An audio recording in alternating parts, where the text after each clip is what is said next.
Bismillahirrahmanirrahim. Assalamu alaikum, my dear students. I'm Zoya Malik is here with another lecture video of this chapter.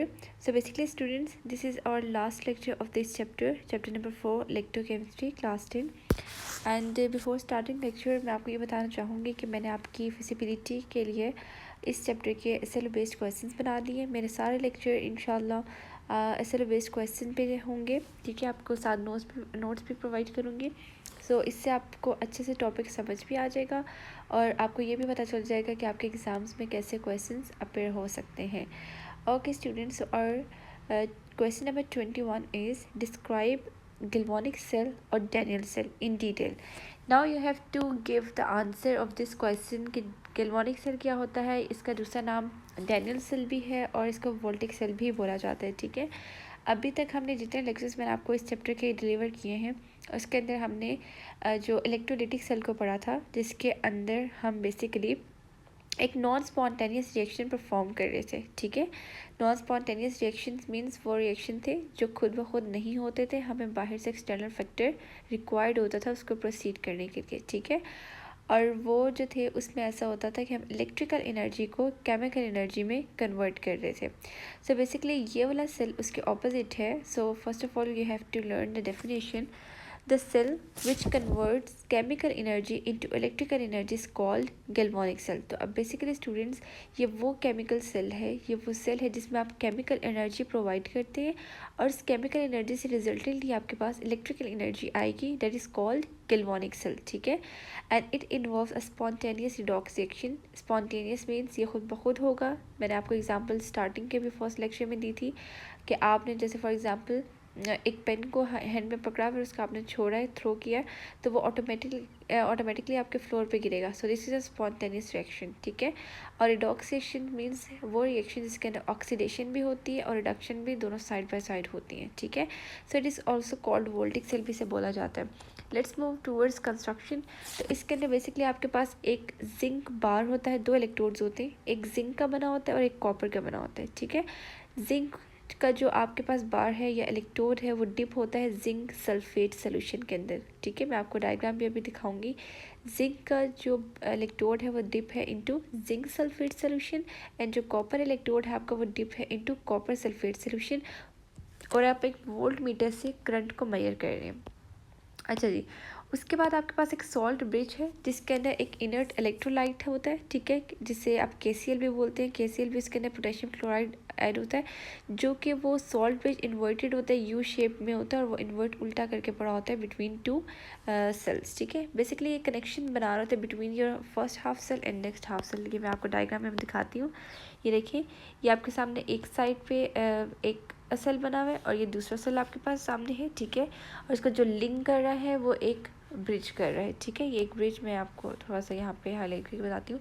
ये देखिए, ये आपका एक cell है, ठीक है, और ये आपका दूसरा सेल है और ये इसको जो लिंक कर रहा है इसको बोलते हैं सॉल्ट ब्रिज। इसके अंदर सॉल्ट ब्रिज के अंदर KCl होता है, ठीक है, पोटेशियम क्लोराइड सोल्यूशन होता है। ये आपका जिंक का बार है और ये आपका कॉपर बार है, ठीक है। दोनों इलेक्ट्रोड से एज यू नो कि एनोड पे आपका कौन सा चार्ज होता है, नेगेटिव चार्ज होता है, ठीक है। और कैथोड पे आपके पास जो है वो यहाँ पे क्या है, पॉजिटिव चार्ज होता है, ठीक है जी। और एनोड ने आपने क्या करनी है, एनोड पे यहाँ पे रिडक्शन ऑक्सीडेशन होनी है और कैथोड पे यहाँ पे क्या होगी, रिडक्शन होगी। तो बेसिकली ये आपका रिएक्शन है, ठीक है। ये डायग्राम है जो कि आपको मस्त साथ ड्रॉ करनी है। और अब हम इसकी कंस्ट्रक्शन को बाकी करते हैं। मैं आपको बताती हूँ कि नेक्स्ट इसकी कंस्ट्रक्शन में क्या आपके पास पॉइंट्स हैं। So function of salt bridge is to make electrical contact between the solution fine. दोनों सेल्स जो मैंने सेल आपको दिखाया उसके बीच में कनेक्शन जो है वो ये बनाते हैं, ठीक है। और बट इसके आइंस रिएक्ट नहीं करते सोल्यूशन के साथ क्योंकि वो इनर्ट सोल्यूशन है, ठीक है। ओके जी, now Daniell cell consist of 2 half cells. ये भी आपको मैंने दिखा दिया कि 2 हाफ सेल्स होते हैं, ठीक है। And each compartment of the cell is called half cell बोलते हैं। एक साइड को आप एक हाफ सेल बोलेंगे, सेकेंड को आप सेकेंड हाफ सेल बोलेंगे, ठीक है। सो कॉपर हाफ सेल आपके पास यहाँ पे जो कॉपर वाली साइड हम ले रहे हैं वो आपका कैथोड है, मीन्स वहाँ पे रिडक्शन होनी है। और आपका जिंक जो है, जिंक आपका क्या है, एनोड एक्ट करेगा और वहाँ पे जिंक क्या करेगा, ऑक्सीडाइज होगा। अब ये बात मुझे कैसे पता चलेगी कि आपके पास जिंक ने ऑक्सीडेशन करनी है और कॉपर नहीं रिड्यूस होना है। इट्स मतलब ये है कि एक सवाल तो मेरा ये है। सेकंड ये है कि आपको कैसे पता चलेगा कि जिंक की जो है वो जिंक को हम एज अ एनोड बनाएंगे और कॉपर को ही हम कैथोड बनाएंगे। इस क्वेश्चंस का आंसर आपको इस लेक्चर के एंड तक आपको अच्छे से मिल जाएगा, बिकॉज इसके अंदर मैंने आपको इलेक्ट्रोकेमिकल सीरीज़ के बारे में भी बताना है। सो आपने पूरी वीडियो कोर्स से सुननी है और एंड तक देखनी है। ओके जी, अभी आपके पास क्या वर्किंग हमने क्या करना है कि जिंक पे जैसे मैंने आपको बताया कि ऑक्सीडाइज हो रहा है, सो इट्स मीन कि जिंक के पास ज़्यादा टेंडेंसी है ऑक्सीडाइज होने की देन कॉपर। ठीक है, सो जिंक क्या करेगा, अपने इलेक्ट्रॉन्स को लूज़ करेगा, क्योंकि ऑक्सीडेशन हमारे पास यही होती है ना, लॉस ऑफ इलेक्ट्रॉन्स। तो ऑक्सीडेशन होगी एनोड पे, वो इलेक्ट्रॉन्स आउटर सर्किट से होते हुए कहाँ जाएंगे, टूवर्ड्स कैथोड पे जाएंगे। और कैथोड पे आपको पता है कि कॉपर आयंस ऑलरेडी मौजूद हैं जिन्होंने उन इलेक्ट्रॉन्स को गेन करना है और वो क्या बन जाएंगे, कॉपर मेटल में कन्वर्ट हो जाएंगे। इट्स मीन की रिडक्शन हुई आपकी कैथोड पे। ऑलराइट, ओके जी, ये सामने बेसिक से आपके पास रिएक्शन भी लिखे हुए हैं ऑफ एनोड एंड कैथोड। और एनोड पे आपके सामने ऑक्सीडेशन हुई है, जिंक ने अपने इलेक्ट्रॉन्स लूज़ किए हैं और ये 2 इलेक्ट्रॉन्स कॉपर ने गेन करके एनोड पे रिड्यूस हो गया। ठीक है, और ये साथ डायग्राम जो मैंने आपको भी दिखाई थी ये भी आपने साथ ड्रॉ करनी होगी। ओके जी, सो और next question and most important topic, that what do you know about electrode potential. ठीक है, तो आप इलेक्ट्रोड पोटेंशियल के बारे में क्या जानते हो और ये होता क्या है। So basically the tendency of a metal to become oxidized or reduced when placed in its salt solution is called electrode potential। यही बात जो मैंने आपको भी बताई थी कि आपको नेक्स्ट कमिंग टॉपिक में क्लियर हो जाएगा कि हमें कैसे पता चलेगा कि जिंक नहीं ऑक्सीडाइज होना है, कॉपर नहीं रिड्यूस होना है और जिंक को हमें एनोड बनाना है, कॉपर को हमें कैथोड बनाना है। इन क्वेश्चंस के ये जो सारे आंसर्स हैं ये आपको मिलने वाले हैं। सो बेसिकली आपकी किसी भी मेटल की टेंडेंसी, वो टेंडेंसी जिसके हिसाब से वो ऑक्सीडाइज होगा या रिड्यूस होगा, जब भी आप उसको उसी के सोल्यूशन के अंदर प्लेस करेंगे। जैसे कि अभी हमने किया, जिंक को हमने जिंक सल्फेट में डाला एंड कॉपर को हमने कॉपर सल्फेट में डाला और उसके बाद हमने उनकी टेंडेंसी चेक की कि कितनी टेंडेंसी से, पावर से कौन ऑक्सीडाइज होगा कौन रिड्यूस होगा। तो इसको आप इलेक्ट्रोड पोटेंशियल बोलते हैं। ठीक है, वोल्ट्स में आप इसको मेजर करते हैं और ये इलेक्ट्रोड पोटेंशियल जो है वो हम किसी भी जो सब्सटेंस है, एलिमेंट है, उसके हम डिटर्मिन करते हैं बाय एक्सपेरिमेंट। ठीक है, एक्सपेरिमेंट से ये होता है, ये आपके कोर्स का पार्ट नहीं है पर थोड़ा सा मैं आपको ब्रीफ इंट्रोडक्शन दे देती हूँ कि हम बेसिकली SHE यानी कि स्टैंडर्ड हाइड्रोजन इलेक्ट्रोड यूज़ करते हैं, जिसका बेसिकली जो इलेक्ट्रोड पोटेंशियल है वो रिडक्शन पोटेंशियल है वो इसका ज़ीरो होता है। तो इसके साथ हम कोई भी जो है वो एलिमेंट को रख के कंपेयर करके हम किसी का भी फाइंड आउट कर सकते हैं। ठीक है, ओके जी, next question is what do you know about electrochemical series. Now you have to give the answer कि इलेक्ट्रोकेमिकल सीरीज़ क्या है। बच्चे इससे पहले आपको मैं ये ज़रूर सजेस्ट करूँगी कि आपने अपने बुक का पेज नंबर 56 पे एक इलेक्ट्रोकेमिकल सीरीज़ आपकी बनी होगी, इसको आपने सामने ज़रूर रख लीजिएगा। ठीक है, इसको आपने एक दफ़ा देख लेना, आपकी सीरीज़ पूरी यहाँ पे मेंशन है आपकी बुक पे। ओके बच्चे, ये होता क्या है इलेक्ट्रोकेमिकल सीरीज़, बेसिकली एक टेबल होता है जो कि सारे आपको अरेंजमेंट बता रहे थे मेटल्स और इंक्रीजिंग रिडक्शन पोटेंशियल। आप जब अपने बुक पे देखेंगे on page number 56 and you will observe कि यहाँ पे -3.05 से ये स्टार्ट हो रही है। ठीक है, जो कि लिथियम की है रिडक्शन पोटेंशियल वैल्यू, और ये एंड हो रही है फ्लोरीन पे और उसकी है +2.87। और जब आप ये सीरीज़ देख रहे होंगे आप देखेंगे कि स्टार्टिंग के एलिमेंट्स नेगेटिव में है एंड आफ्टर हाइड्रोजन आप देखेंगे कि सारी वैल्यूज़ क्या हो रही हैं, पॉजिटिव हो रही हैं। ठीक है, अब इनका क्या मतलब है, बताइए। जो नेगेटिव है ना, नेगेटिव वैल्यू जितनी ज़्यादा बड़ी होती है वो उतनी छोटी वैल्यू होती है। ठीक है, अब लिथियम की अगर हम देख लें कि -3.05 वैल्यू है, ये इसका रिडक्शन पोटेंशियल है। और ठीक है, अब रिडक्शन पोटेंशियल अगर -3 है सो इट्स मीन कि ये रिड्यूस नहीं होगा। ठीक है, मतलब इसकी रिड्यूसिंग पावर, रिडक्शन पोटेंशियल बहुत ज़्यादा लो है। सो इससे आप क्या इवेल्युएट करें, इससे आप ये इवेल्युएट करेंगे कि ये रिड्यूस नहीं होगा बल्कि ये क्या होगा, ऑक्सीडाइज होगा। सो इट्स मीन कि जिस एलिमेंट की रिडक्शन पोटेंशियल वैल्यू बहुत ज़्यादा लो होगी तो वो बेसिकली क्या होगा, ऑक्सीडाइज होगा। ठीक है, और जिसकी रिडक्शन पोटेंशियल वैल्यू ज़्यादा है और वो रिड्यूस होगा। ठीक है, सो इसी तरह अपने माइंड में गैल्वेनिक सेल को रखते हुए आप ज़रा देखिएगा इस सीरीज़ के अंदर जिंक की, तो जिंक की जो आपके पास रिडक्शन पोटेंशियल है वो -0.76 है और आप कॉपर की जब आप देखेंगे तो वो +0.34 है। एक वैल्यू नेगेटिव है और दूसरी वैल्यू पॉजिटिव है। सो इट्स मीन कि नेगेटिव वैल्यू जो है उसका रिडक्शन पोटेंशियल बहुत कम है। इट्स मीन कि वो रिड्यूस नहीं होगा बल्कि क्या होगा, ऑक्सीडाइज होगा। तो इस तरह हमें पता चला था कि जिंक ने ऑक्सीडेशन करनी है और कॉपर ने रिडक्शन करनी है। और जो आपके इलेक्ट्रोकेमिकल सीरीज़ के अंदर ऊपर टॉप पे एलिमेंट्स मौजूद हैं वो बेसिकली आपके पास ज़्यादातर बल्कि और वो सारे ऑक्सीडाइज ही होते हैं, और जिनकी वैल्यूज़ पॉजिटिव में हैं वो रिड्यूस होती हैं। And one more important point is that कि अगर आपके पास ऐसा हो जाए कि दो नेगेटिव वैल्यूज़ आ जाए तो फिर आप क्या देखेंगे, फिर आप देखेंगे कि किसकी नेगेटिव वैल्यू जो है वो सबसे कम है। जिसकी कम होगी नेगेटिव वैल्यू तो वो आपके पास क्या होगा, वो आपके पास ऑक्सीडाइज होगा। ठीक है, ओके। अच्छा, और जो अगर पॉजिटिव में आ जाए आपके पास, जैसे पॉजिटिव +1 होगी एंड आपके पास +2 होगी, तो इससे आपको ये पता चलेगा कि जो +2 वाला है वो रिड्यूस होगा। ठीक है, क्योंकि जिसकी वैल्यू जितनी ज़्यादा होगी वो रिड्यूस होगा। ठीक है, ये आपने कॉन्सेप्ट माइंड पे रखना है।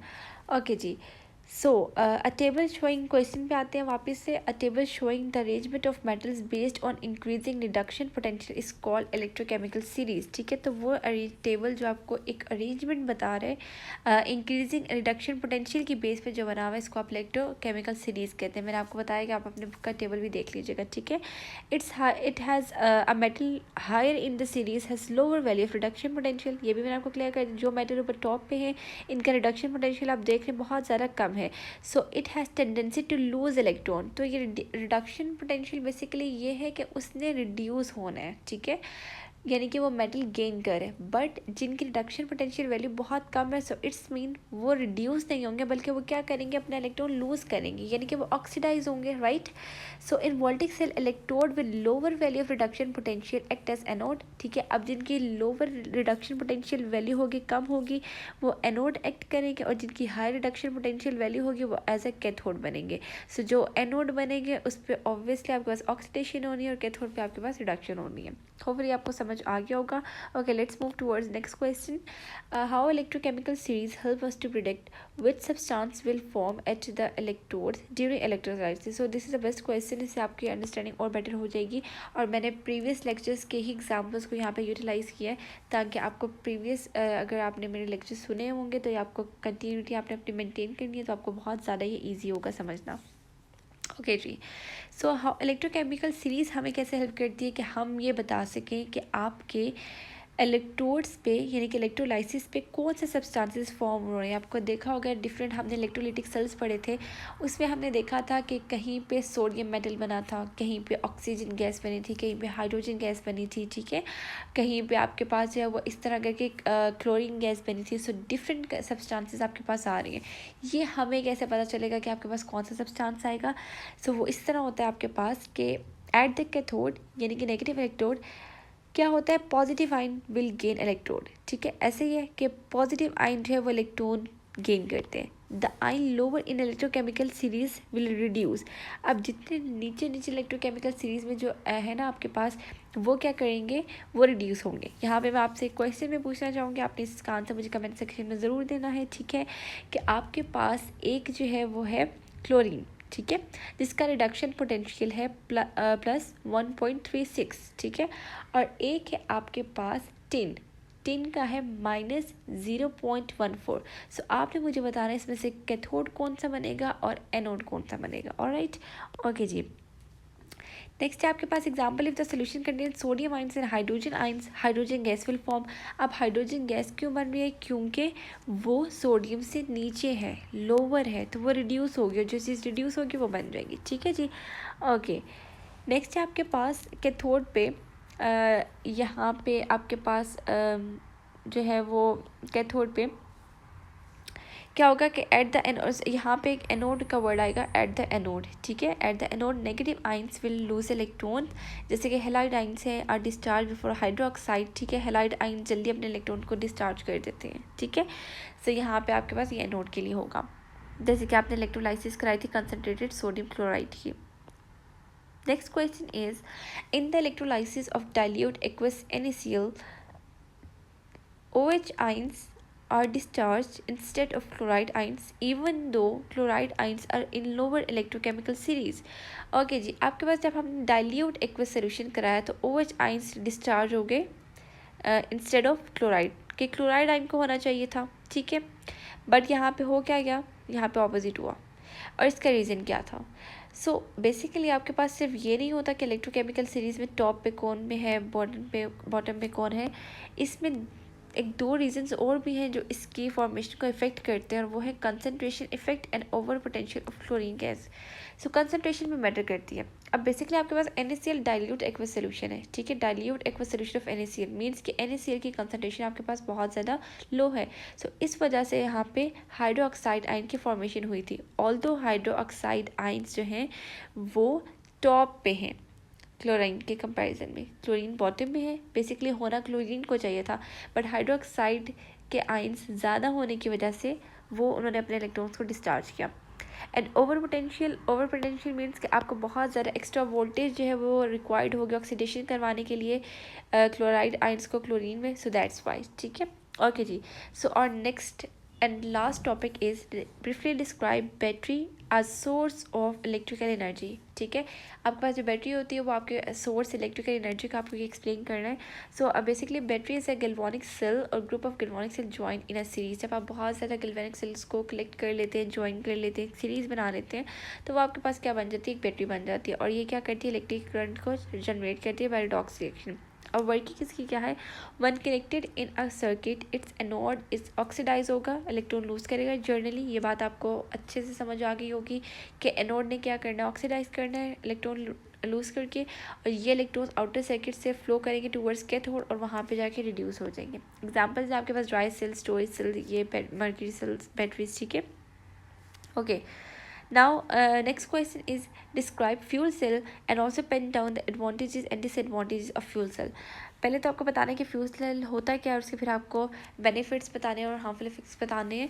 सो a fuel cell is type of galvanic cell which convert chemical energy into electrical energy, right, ठीक है। आपके पास एक फ्यूल सेल क्या करे कि वो एक गैल्वेनिक सेल है जो कि कन्वर्ट कर रहा है केमिकल एनर्जी को इलेक्ट्रिकल एनर्जी में, and it is based on the reaction between oxygen and gaseous fuel hydrogen.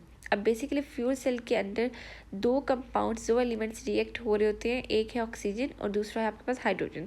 जब आप हाइड्रोजन को बर्न करते हैं एयर के अंदर तो वो एक हाईली एक्सोथर्मिक रिएक्शन देता है, ठीक है। हाइड्रोजन गैस को बर्न करेंगे ना आप एयर में, तो आपके पास हाईली एक्सोथर्मिक रिएक्शन होगा और ज़्यादा अमाउंट ऑफ एनर्जी जो है वो आपकी कन्वर्ट होगी into light and heat energy. And hydrogen combine, जब आपका हाइड्रोजन कंबाइंस होता है ऑक्सीजन के साथ तो आपको वाटर देता है, ये तो आपको बेसिकली पता ही होगा। ओके जी, the release energy from this reaction is converted into electric energy, और इस जो एनर्जी रिलीज होती है आपकी यही कन्वर्ट होती है into electric energy. Okay, now you have the construction. A fuel cell has basically 3 compartment, मैं आपको डायग्राम भी बताऊंगी अभी। फ्यूल सेल में बेसिकली 3 पोर्शंस होते हैं। These compartments are separated by carbon electrodes, इन कंपार्टमेंट्स को सेपरेट किया होता है, और प्लेटिनम को हम यूज़ करते हैं as a catalyst. And middle compartment contains a hot solution of KCl means potassium chloride, and hydrogen is passed through anode and oxygen is passed through cathode, ठीक है। ये आपके पास मैं डायग्राम भी आपको शो करती हूँ। ये देखिए आपके पास एक ये जो नेगेटिव है ये आपके पास बना हुआ है एनोड का, और ये पॉजिटिव आपके पास कैथोड है, ठीक है। और यहाँ पे आप एक साइड से हाइड्रोजन गैस इसमें इंजेक्ट करें और यहाँ से दूसरी साइड पे आप ऑक्सीजन गैस, और मिडिल में आपका KCl सोल्यूशन होता है, ठीक है। और ये 3 कंपार्टमेंट्स आपके होते हैं, और गैल्वेनिक सेल के अंदर आपका एनोड जो है वो नेगेटिव ही होता है और कैथोड आपका पॉजिटिव होता है, राइट, ठीक है। ओके, अब रिएक्शन क्या होगा, hydrogen is oxidise to produce water, hydrogen ने ऑक्सीडाइज होना है और क्या बना रही है, वो वाटर बना रही है। और कैथोड पे क्या होगा, oxygen is reduce to hydroxide ion. तो ये आपकी बेसिकली क्या हो रही है कि ऑक्सीजन जो है वो रिड्यूस होकर हाइड्रोक्साइड में कन्वर्ट हो रही है, ठीक है, यानी कि वो इलेक्ट्रॉन्स जो है वो गेन कर रही हैं, और नेट रिएक्शन भी आपके सामने विजिबल है। ओके जी, नेक्स्ट है आपके पास advantages. Highly efficient since they convert fuel directly into electrical energy. Advantages का ये भी है कि ये बहुत एफिशिएंट है क्योंकि ये डायरेक्टली आपके फ्यूल को कन्वर्ट करे इलेक्ट्रिकल एनर्जी में। Fuel cells are source of clean energy का एक सोर्स है, कोई इन्वायरमेंट के लिए हार्मफुल इफेक्ट नहीं क्रिएट करता। इट इज़ हाईली रिलायबल है and it have a long life span है इसके पास, और इसको इतनी ज़्यादा मेंटेनेंस भी रिक्वायर्ड नहीं होती। And on the other hand क्योंकि हाइड्रोजन एंड ऑक्सीजन हम यूज़ करें जो कि एक रिन्यूएबल सोर्स ऑफ एनर्जी है, ठीक है। and on the other hand it has some disadvantages like hydrogen is highly inflammable. मैंने आपको पहले भी बताया हाईली एक्सोथर्मिक रिएक्शन देती है, ठीक है. Hydrogen is explosive in nature है, ठीक है. Requires careful handling for storage and use. अगर आपको स्टोर करें यूज़ करें तो आपको केयरफुली करना पड़ेगा. And can not be transported from one place to another place. आप इसको इजीली ट्रांसपोर्ट भी नहीं कर सकते. So this was our today's lecture. Hopefully आपको अच्छे से समझ आया होगा. And my dear students, I would surely recommend के फॉर बेटर अंडरस्टैंडिंग आप मेरे प्रीवियस लेक्चर्स को सीक्वेंस वाइज ज़रूर सुने. इससे आपको पूरा चैप्टर का कॉन्सेप्ट बहुत अच्छे से डेवलप हो जाएगा. और मैंने आपके लिए SLO बेस्ड क्वेश्चन भी बनाए हुए हैं. And if you want this question in PDF form, soft copy अगर आपको चाहिए, do DM me on Instagram. Zoya_Academy के नाम से है इंस्टाग्राम. आप मुझे मैसेज करें और मैं आपको वहाँ पे ये PDF शेयर कर दूँगी. Thank you so much for watching this video. Keep supporting and don't forget to subscribe my YouTube channel. Okay जी, टेक केयर. अल्लाह हाफिज़.